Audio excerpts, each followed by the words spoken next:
आज हम आपको ऐसी सच्ची कहानी सुनाते हैं जिससे आप हैरान हो जाएंगे। बिस्मिल्लाहिर्रहमानिर्रहीम। नाज़रीन, हम आज आपके साथ अल्लाह पर यकीन का एक नाकाबिले यकीन वाक़या बयान करेंगे। हज़रत शाह किरमानी जो कि एक बादशाह थे, उनकी एक ही बेटी थी जिनका रिश्ता एक और बादशाह ने मांगा मगर उन्होंने इनकार कर दिया।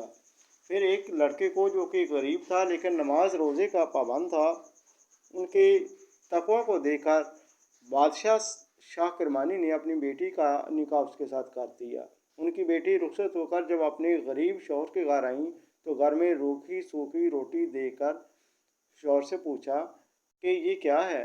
तो उनके गरीब शौहर ने जवाब दिया कि ये एक रोटी थी जो रात को बच गई थी, मैंने इस नीयत से रख ली कि सुबह उठकर रोज़ा खोलूँगा। ये सुनकर लड़की उल्टे पाँव पीछे हटी, यानी घर से बाहर चलने को निकली। तो लड़का जो उसका शौहर था बोला कि मैं पहले ही जानता था कि एक बादशाह की बेटी मेरी गरीबी पर क्यों राज़ी होगी। लेकिन लड़की बोली कि बादशाह की बेटी गरीबी पर नाराज़ नहीं, बल्कि इसलिए नाराज़ है कि तुमको खुदा पर भरोसा ही नहीं, और मुझे अपने वालिद पर ताज्जुब है कि तुम्हारे मुतालिक ये कहा कि बड़ा नेक और भला जिसको अल्लाह पर भरोसा ही नहीं, वो मुझे कैसे रख सकता है।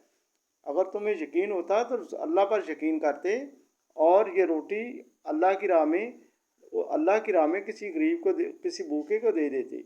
नौजवान अर्ज करने लगा तो कहने लगी कि या तो मैं इस घर में रहूँगी या ये रोटी रहेगी। नौजवान ने वो रोटी फ़ौरन खैरात कर दी और अल्लाह पर तवक्ल का अजीम मुजाहरा किया। वीडियो अगर अच्छी लगे तो लाइक भी कर दें और सब्सक्राइब भी कर दें।